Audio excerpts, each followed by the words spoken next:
اگر کوئی آپ سے ختم نبوت کی دلیل مانگے تو قرآن پاک کی سورۃ الاحزاب کی یہ آیت کریمہ سے بڑھ کر کے کوئی دلیل نہیں ہے۔ ہر بندے کو یہ آیت ضرور یاد ہونی چاہیے، کیونکہ ختم نبوت ہمارے ایمان کی بنیاد ہے۔ فرمایا کہ ما کان محمد ابا احد من رجالکم ولکن رسول اللہ وخاتم النبیین۔ فرمایا محمد صلی اللہ علیہ وسلم تم مردوں میں سے کسی کے باپ نہیں ہیں، لیکن وہ اللہ کے رسول بھی ہیں، تمام نبیوں کا اختتام کرنے والے بھی ہیں۔ تو ختم نبوت بنیادی عقائد میں سے ایک بنیادی عقیدہ ہے۔ یہ ایک ایسا عقیدہ ہے جس میں کسی بھی شک اور شبہ کی گنجائش ہی نہیں۔ حضرت امام اعظم ابو حنیفہ علیہ رحمہ فرماتے ہیں اگر کوئی شخص نبوت کا دعویٰ کرے اور کوئی شخص اس سے دلیل مانگے تو فرمایا اگر دلیل مانگنے والا مسلمان ہے تو وہ فوراً کافر ہو جاتا ہے۔ اس نے یہ ظاہر کیا ہے کہ شاید کوئی اور بھی نبی ہو سکتا ہے۔ تو اگر کوئی شخص یہ بکواس کرے کہ میں اللہ کا نبی ہوں، اس سے دلیل نہیں مانگی جائے گی، بغیر دلیل کے اس کو جھوٹا قرار دیا جائے گا، کیونکہ ہمارے رب نے قرآن پاک میں اس کو واضح کیا اور ہمارے نبی نے حدیثوں کے اندر اس معاملے کو واضح کیا۔ نبی علیہ الصلوۃ والسلام کا فرمان سنیے، ارشاد فرمایا میری مثال اور مجھ سے پہلے آنے والے نبیوں کی مثال، فرمایا ایک محل کی طرح ہے، ایک گھر کی طرح ہے۔ فرمایا وہ گھر مکمل تعمیر ہو چکا تھا، اس کے کونے کے اندر ایک اینٹ کی جگہ باقی تھی۔ فرمایا لوگ آتے ہیں، اس گھر کی زیارت کرتے ہیں اور اس گھر کو دیکھ کر تعجب کرتے ہیں کہ سارا گھر تو مکمل ہے، لیکن اس ایک اینٹ کی جگہ خالی کیوں چھوڑ دی گئی ہے؟ نبی پاک صلی اللہ علیہ وسلم فرماتے ہیں اس گھر کی آخری اینٹ میں محمد صلی اللہ علیہ وسلم۔ تو آپ خود سوچیں، جیسے یہ مسجد ہے، یہ مکمل تعمیر ہو چکی ہے، اب اس کے اندر کسی بھی اینٹ کے لگنے کی بالکل بھی گنجائش نہیں۔ اگر کوئی بندہ اس ٹائل کے اوپر ایک اور اینٹ لگا دے، مجھے بتائیں وہ اینٹ اچھی لگے گی؟ وہ بالکل بھی اچھی نہیں لگی، اسے اکھاڑنا پڑے گا۔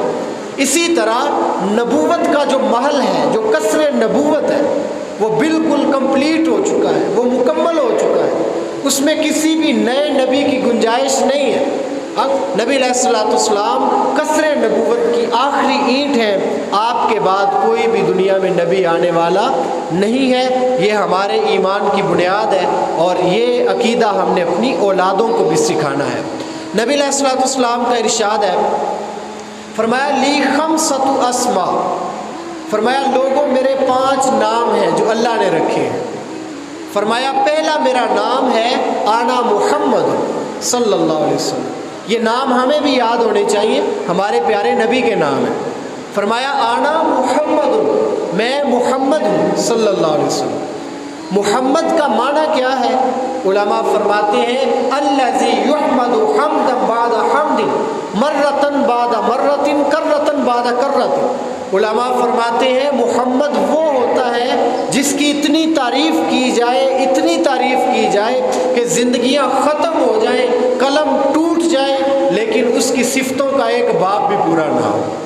تو محمد اس کو کہا جاتا ہے۔ اسی لیے تو کفار مکہ کو یہ درد اٹھا، کسی شخص نے کہا یار تم اس نبی کو محمد بھی کہتے ہو اور اس کی شان میں گستاخیاں بھی کرتے ہو اور اس کی شانوں میں کمی کرنے کی بھی کوشش کرتے ہو، حالانکہ جب تم اس کو محمد کہتے ہو تو محمد کا مطلب یہ ہے کہ جس کی تعریف کی جائے، تو نام لے کر تم اس کی تعریف کر دیتے ہو اور پھر تم اس کی شان میں توہین بھی کرتے ہو۔ یا تو محمد کہنا چھوڑ دو یا پھر اس نبی میں عیب لگانا چھوڑ دو۔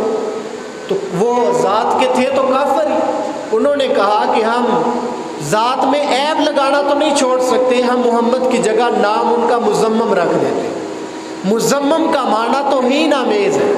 جب صحابہ کو پتہ چلا کہ کفار مکہ اس طرح سے اپنے دل کی بھڑاس نکال رہے ہیں، صحابہ نے حضور سے شکایت کی، یا رسول اللہ صلی اللہ علیہ وسلم یہ کفار آپ کو مزمم کہہ کر گالیاں دے رہے ہیں۔ میرے آقا نے فرمایا صحابہ پریشان کیوں ہوتے ہو؟